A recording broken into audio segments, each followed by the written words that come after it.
माझा जो विजय आहे तो माझा विजय नसून खारघरच्या जनतेचा विजय आहे। जनतेने माझ्यावर विश्वास ठेवून मला सहकार्य केलेलं आहे, माझ्या आशीर्वाद दिलेला आहे, त्याबद्दल मी सर्व मतदारांचे मनापासून आभार मानते।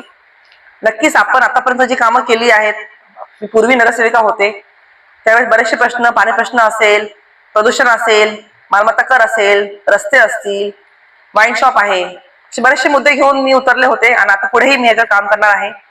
आमच्या खारघरमध्ये नव्याने भरपूर ठिकाणी वाईन शॉप ओपन झालेले आहेत, त्याला आम्ही विरोध केला होता। आता आम्ही आणखी तीव्रतेने त्याला विरोध करून वाईन शॉप बंद करण्यासाठी जे काय लागेल ते आम्ही करणार आहोत। एकूणच जर आपलं व्यक्तिमत्व पाहिलं तर लढाऊ आणि जनतेला ते भावलं आणि अनेक दिग्गजांचा पराभव झाला, पण आपली वर्णी पुन्हा नगरसेवकपदी लागली। कशा प्रकारे जनतेच्या निर्णयाकडे आपण पाहता?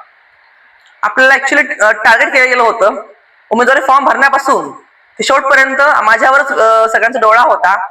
आमदार प्रशांत ठाकूर असतील, परेश ठाकूर असतील, मंत्री असतील, सर्वांनी खूप प्रयत्न केले, साम दाम दंडभेद सर्व वापर करून कसंही सीट पडेल यासाठी भरपूर प्रयत्न केले गेले, पण जनतेच्या आशीर्वादामुळे आपण निवडून आलो, पूर्ण उरलो असं मसच म्हणेल मी। तर नक्कीच आम्ही पुढेही आपलं जनतेसाठी काम करत राहू। पण काय सांगाल, भाजपाची एखादी सत्ता आहे आणि पाहायला गेलं तर विरोधक म्हणून आपण त्यांच्यावर कशा प्रकारची आपली विरोधकाच्या माध्यमातून कशी आपण टोप टाकणार आहात आणि एकच काम करायची पारदर्शकता आपण कशी ठेवणार आहात?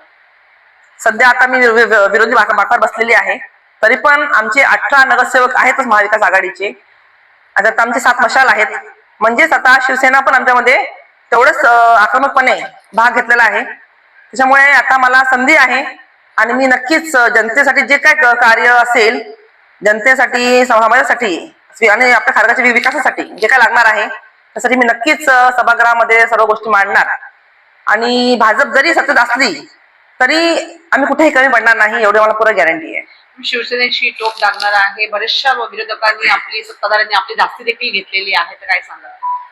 धास्ती ते घेतात, आपण तर कुठेही आपण आपलं काम करतोय, आपण कोणाच्या विरोधात उगीच बोलत नाही, जे वास्तव आहे, सत्य आहे ते मांडतो आम्ही। आता त्याच्यासाठी त्यांना धास्ती होत असेल तर तो त्यांचा भाग आहे, शेवटी आम्ही आमचं काम करणारच आहोत। त्यांनी आपण किती दाबण्याचा प्रयत्न केला असेल तरी आपण काम करणारच आहोत।